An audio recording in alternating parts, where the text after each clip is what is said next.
welcome back to our series. I'm Nefeli. And I'm Shari. We have spent a couple of weeks in Taiwan.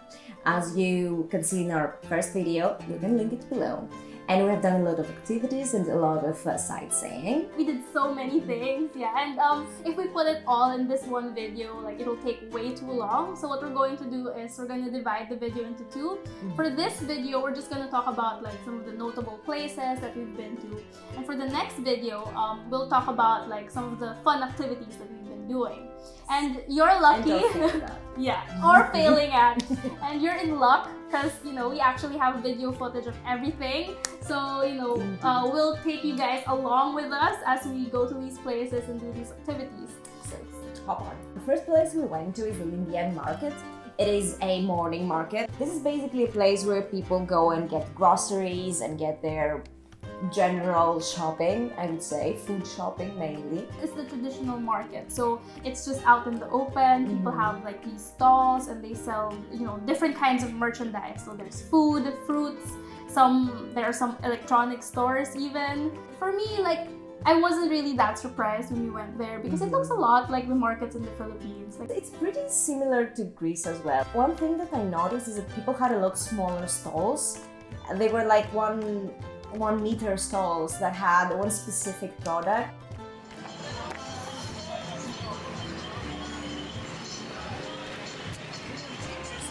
The next place that we went to is the Donggang Temple. So the Donggang Temple is one of the biggest, or actually it is the biggest and the most famous temple in Donggang. So Donggang is also the place where they had the boat burning festival, which we talked about in the previous video. So pretty much the temple is where this boat started from. If you saw the first video, there's a little bit of the temple or the ark, the golden ark. There were way too many people when we watched the boat burning festival. So to be able to check out the temple more, we came back in the morning. I really appreciate how the local people respect the temples. They don't vandalize them, they don't like steal any of the gods or anything like this. Legend says that the ark is made out of gold. And it's a big ark. Even if it's made out of gold, like it's not chipped or anything. And I feel like people really respect it. It reminds me a little bit about ancient Greece, that they had these stories on the roof, on the edge of the roof. But these are like all over the roof. That one temple, that big temple has maybe like 3 floors, and each floor houses different gods with a different kind of specialty. So people pray to them for different reasons. There are literally hundreds of little statues. How would they like know each other? It's crazy. It is. It is to me. I feel considerate to these gods because they are huge. After this, we went to eat lunch, and what we ate is rice soup. We're in Dapeng trying the rice soup. It is served with sacha, right? Sacha sauce. It's the basic hot pot sauce that is used generally in Taiwan. And it's a concoction of rice base with shrimp. There's a full egg and mushrooms. There's some really interesting little shells in it. This is one of the most tasty bits, I have to say. Also needed something that was filling. So the soup wasn't enough, so they added the rice. Just mix it together, and there you have it, rice soup. It was really filling, and it's a good soup. Yeah. It's really good. Up next is the full-on chocolate factory, and we decided to take a little activity in the factory instead of just buying They had chocolates and tea and beer, like chocolate beer. I bought the beer because I was really curious. I wanted to try it, and it tastes like beer. But you cannot really go wrong with beer. The tea, the cacao tea was amazing. Really good. It was really good. I had to buy some. Yeah, I loved it. And they had so many different kinds of chocolate. I want to go back and buy all of the chocolate. Let's face it, it's kind of expensive. But good chocolate. It was really good chocolate, like high quality chocolate. We had this container and a lot of toppings. One of them was actually shrimp. Like, let that sink in. It was chocolate and shrimp. That is going to be interesting. So there it goes. Shrimp and chocolate. Might be surprisingly good. I don't know. That's why I'm trying. Nefeli was really shocked when she saw that shrimp. I mean, I looked at it and I thought, nah, it's some dried berries, right? And then I looked at it again, like, oh, Shrimp? this actually has shrimp in it. This like, is shrimp. this is a fishing area, apparently. In every aspect of life, there is some fish in it. And she had to ask, like she asked for the recommendation. So what is good with shrimp? What kind of chocolate is better with shrimp? And they told us it was white chocolate. Actually, it turns out that shrimp goes well with white chocolate. It was actually really good. Yeah, they were right. So I think this one was the one with the shrimp. I need to try it. I need to know.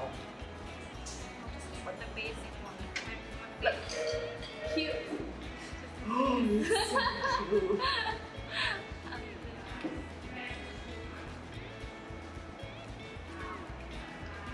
There's also salty caramel. Shrimp and chocolate. Good. I had serious questions about my life and sanity, but it worked. It worked.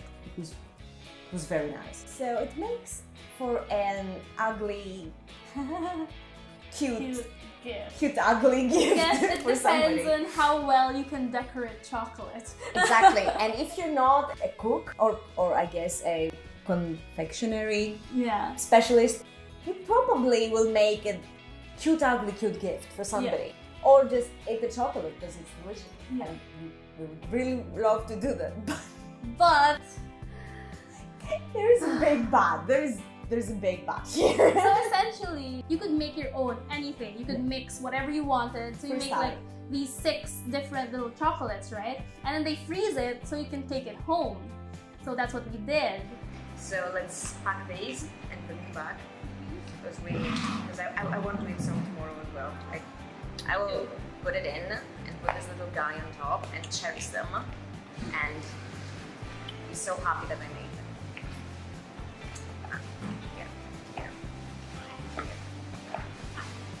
We put it in the refrigerator. We had 2 of them. Yeah, we had 2 of them. Like it just tasted a little bit. And for Shari, she made these small ones, then these huge ones, and just ate the tiny ones. Yeah, because I wanted to save it, you know. I wanted to eat it for later. I really, really wanted to eat it for later. But Here comes the pot. I was really looking. I was like in the mood for chocolate, and I was like, "Where's the chocolate? I know I placed it here." So I asked John Pa. I was like, "Hey, John Pa, do you know where the chocolate is?"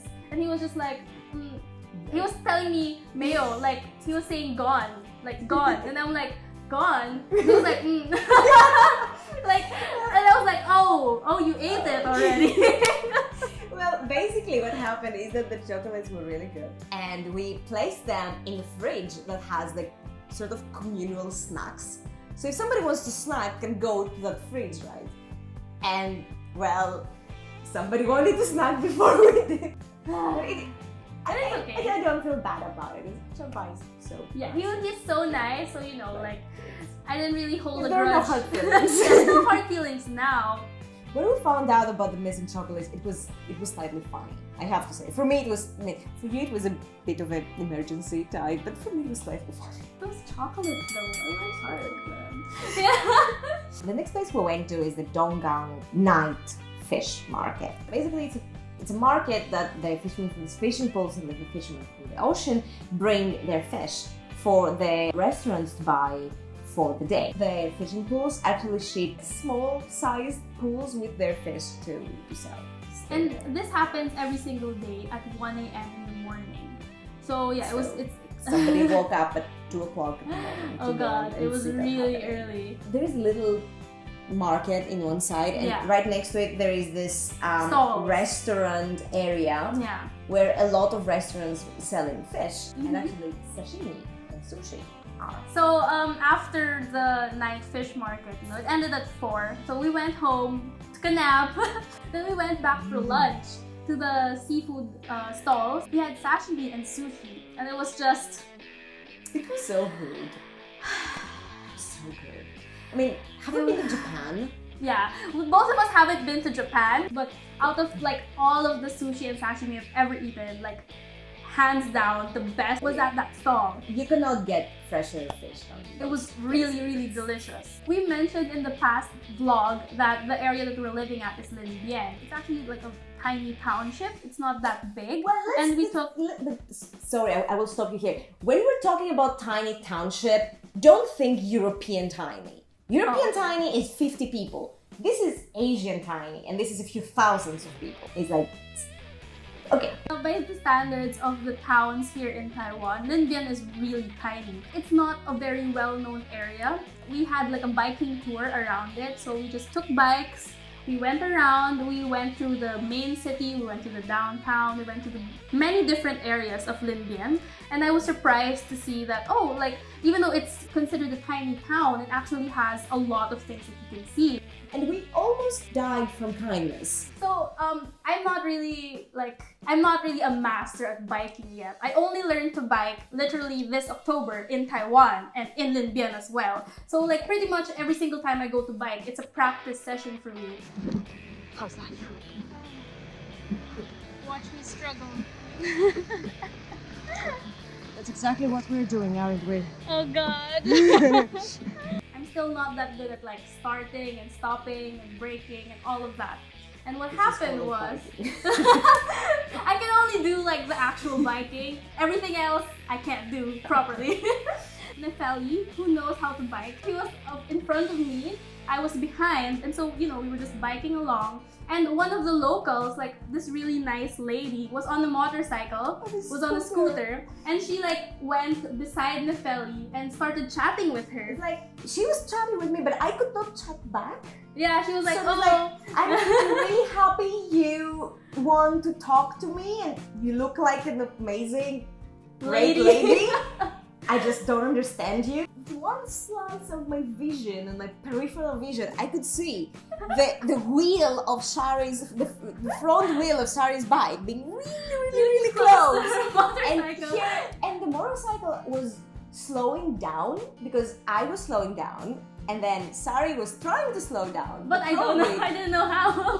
also, well, the bike was not the best bike ever existed, so it was a moment of panic. I started screaming like, stop! I could see either the lady or the lady's motorcycle going on me when she has to fall because Shari would fall on her. It would not end well for anyone. I guess it was a good training. Yeah, it was good training. But like you'll see, like we have some footage of me like failing. I hope this was on camera. I so much hope this was on camera.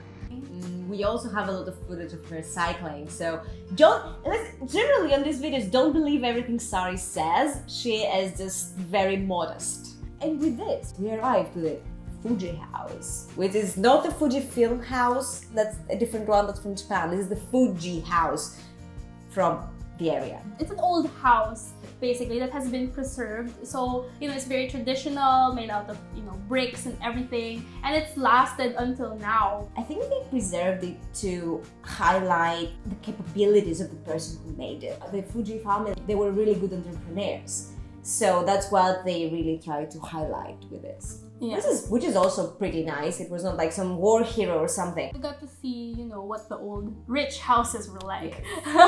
They were cool. That brings us to the Donggang night market. So it's a night market that happens only every Wednesday and Saturday. Unlike the other big cities, like for example in Taipei, they have a night market every single night. Yeah. Night markets are big here. They're a big thing. This is where you see people, I think. Essentially, like the night market in Taiwan is like a really big part of their culture. So every single city that you go to will have a night market, and this is like one of the major tourist attractions. So you'll see a lot of tourists at the night market for sure. It's an interesting place to be. It looks a little bit like back home. It's just we don't use night markets as an everyday or every week kind of thing. In a lot of cities like that are not the big cities, they don't really have much of a nightlife. But this night market, like this is it. Like this is the nightlife. This is the best example of what nightlife is like in Taiwan. And it's really fun. It's full of activities. It's not full of alcohol. I mean, there is alcohol, but you know, it's not like... That's the only way to have fun. It's a really fun way to spend your night. Yeah. We saw a lot of interesting things. There were a lot of interesting ways to sell stuff. Yeah. Like, you totally say how you bought ice cream. Yeah. So basically, how they sell ice cream is kind of like a gambling game. You put in 10 Taiwanese dollars, and then this like a wheel comes up. You have to, you know, roll the wheel, the pin at the wheel, and based on where the pin lands, that's the amount of ice cream scoops that you're gonna get. So it's 1, 2, or 5. Yeah, something you like that. You never get the 5 one.